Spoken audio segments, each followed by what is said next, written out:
Raindrops. Suhays with soul activation here again.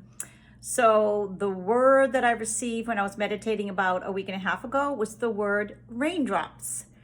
Raindrops was an answer to something I had asked the night before I went to bed. I had a lot of pain coming up for me in the jaw, in my head was the jaw. That's my Bostonian accent. And a lot of throbbing in the head and amidst other, physical discomfort in my body. And so when that happens, I know that it's usually some kind of emotion that's been trapped in my body that's coming to the surface and wants to be released. So I usually ask before I go to bed, what is this about?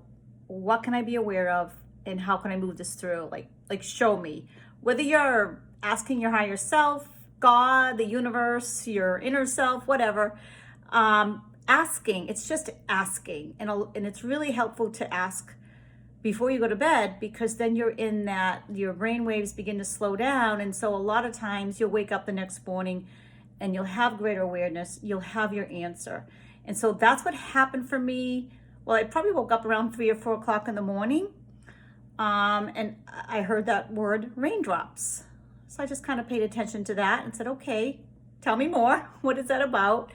And so the raindrops were in response to this lucid dream I also had. So lucid dreaming will often give you the answers through symbolism, metaphors, to the answers you've been asking for, whether it's intentionally the night before or even just in general with what's going on with your thoughts.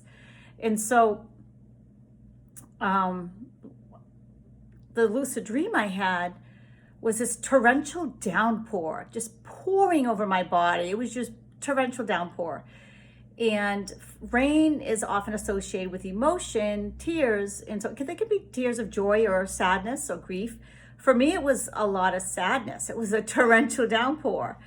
And then I also noticed in the stream that I was curled up like in a ball, and that I was protecting my heart. So the rain could pour all over my body, except I wasn't allowing it to cleanse and pour to the front of my body and through my heart space. And then I noticed that all of a sudden I got onto this massage table. What I learned was a massage table later on. And the therapist, a set therapist, by the way, the work I used to do and that I often receive, amazing, by the way. And I put a towel down first, like covering my heart. And it was orange and yellow, interestingly enough. And those colors are very significant because orange is often associated with the sacral chakra, which has to do often with relationships. And so for me, I felt like it was a relationship with myself and relationship with even my past self and possibly my future self. And then the yellow is often associated with the solar plexus, and that's your power chakra. And so I wasn't feeling powerless, so it was bringing me back to a time or memories when I didn't feel powerful. And so I was protecting myself from that. And so these waves of memory came splashing through. And this therapist, by the way, said, "What are you doing on your stomach?" Because I got on the tail on the stomach. And the therapist said, "I don't usually work on people's backs." He's like, "I work on the front first." And that's what many set therapists do. We work here. We work here first, we deal with that heart space. And so I knew that, but again, I was trying to protect myself. So I found that very informational. And then all of a sudden I heard this sentence or phrase, resistance to my magnificence. Resistance to my magnificence. It was repeated over and over again in my head. And then all of a sudden, all these other stream of words were coming through. And so it ended up being automatic writing. And so a poem came out of that, which was very healing, very informative, answered the question, answered why I was feeling the pain I was having. And then it was just old memories that were trying to come to the surface and the emotions that I had attached to them that I hadn't allowed myself to truly process. And so that emotion was interrupted, and you'll see for obvious reasons in the poem, And so I denied those emotions and didn't fully process them. And so I think this poem will be very helpful for many of you.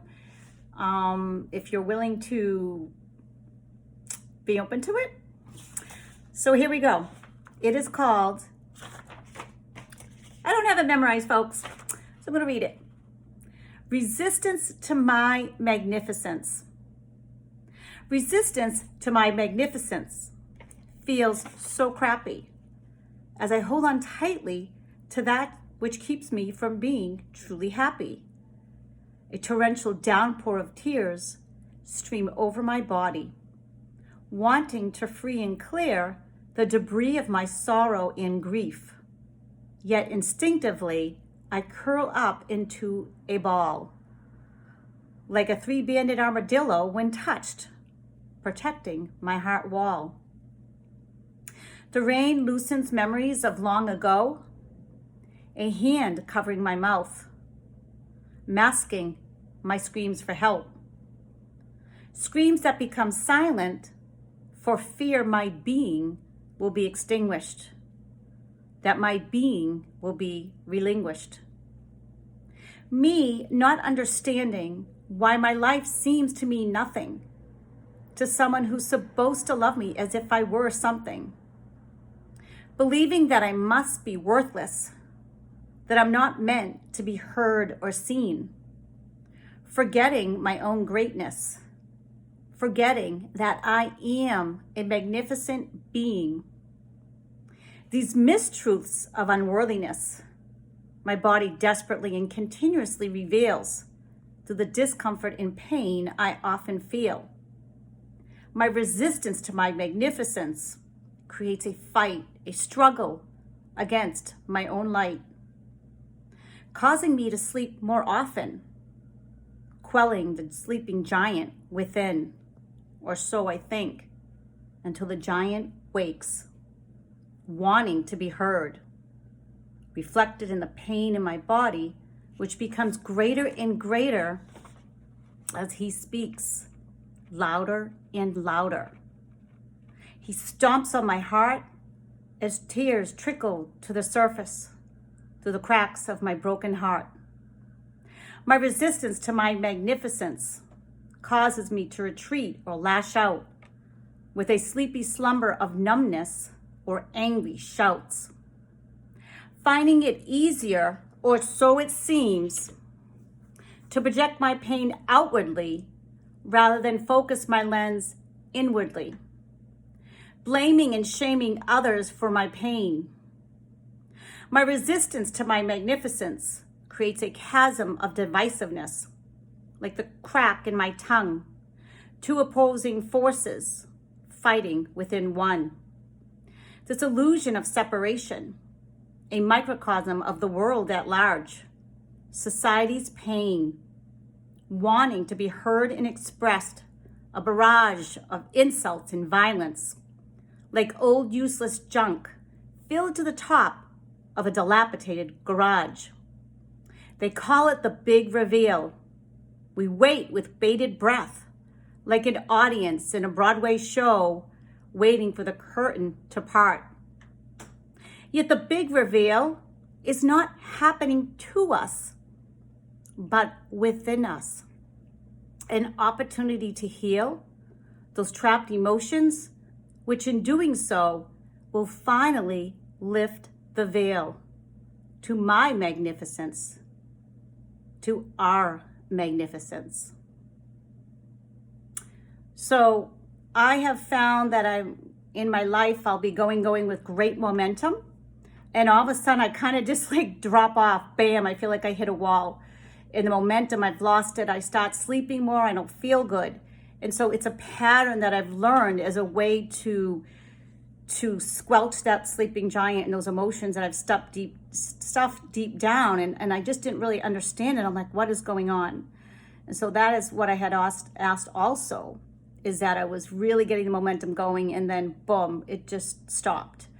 And so where in your life perhaps you are doing really, really great, and then all of a sudden it's just you feel kind of stuck, or maybe you're feeling like you self-sabotage yourself, Even though you're intelligent, you're smart, you're taking all this action, you're doing what you need to do, quote unquote, yet something's just kind of holding you back and you're not quite sure. It's not because you're not good enough. It's not because you're not smart enough. It's not because you're not doing enough. It's not because you're lazy. It's because of some hidden, often hidden, self-imposed belief system or emotion that you've attached because of that, that is often keeping you back. So when you're feeling that way, like you're feeling kind of stuck or like you're self-sabotaging yourself, or that you're feeling that physical or emotional pain, ask yourself what it may be about and how can you work it through. We are here to heal, my friends. Peace and love. Susan Hayes.